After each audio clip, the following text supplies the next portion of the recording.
ગઈકાલ તારીખ 1/7/26 રોજ આશરે 11:15 આસપાસમાં બિલ્ડર નંબર 69 રબારી કોલોની બાજુમાં ફરિયાદીશીના કહેવા મુજબ ફરિયાદી તથા જે ભોગ બનનાર છે તેના પતિ બંને ઘરે બેઠા હોય અને એક ઈસમ આવેલો અને પોતાના ઘરના ફળિયામાં જે એક પાણીનું પીપ પડેલું હોય એમાંથી હાથ પગ મોઢું ધોવા જતા ફરિયાદીશીએ અને તેના પતિએ વિરોધ કર્યો. એ વિરોધ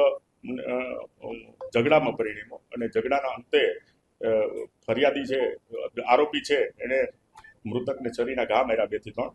અને એને તાત્કાલિક હોસ્પિટલ ખસેડવામાં આવ્યો. ત્યાં ફરજ પરના ડૉક્ટરશ્રી એને મૃત જાહેર કરેલ છે અને ફરિયાદીની કાયદેસરની ફરિયાદ લઈ અને હ્યુમન સોર્સના આધારે આરોપીની ઓળખ કરી એક આરોપીને રાઉન્ડ અપ કરવામાં આવે છે.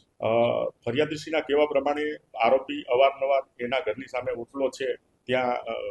એના મિત્રો સાથે બેસતો હોય અવારનવાર અલગ અલગ દિવસોની અને જે મૃતક છે ભોગ બનનાર છે એ મૂળ ગોમતીપુરનો છે અને છેલ્લા 1.5 વર્ષથી અહીંયા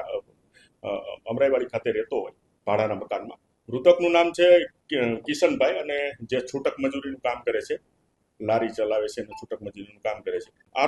એક આરોપીને રાઉન્ડ અપ કરેલ છે જેની અત્યારે તપાસ ચાલુ છે અને એ ટેકનિકલ એનાલિસિસ અને સીસીટીવી અને એના આધારે કહી શકાશે કે બીજા કોઈ અન્ય આરોપી છે કે કેમ. અત્યારે તો હાલના ફરિયાદીના કહેવા પ્રમાણે એક જ આરોપી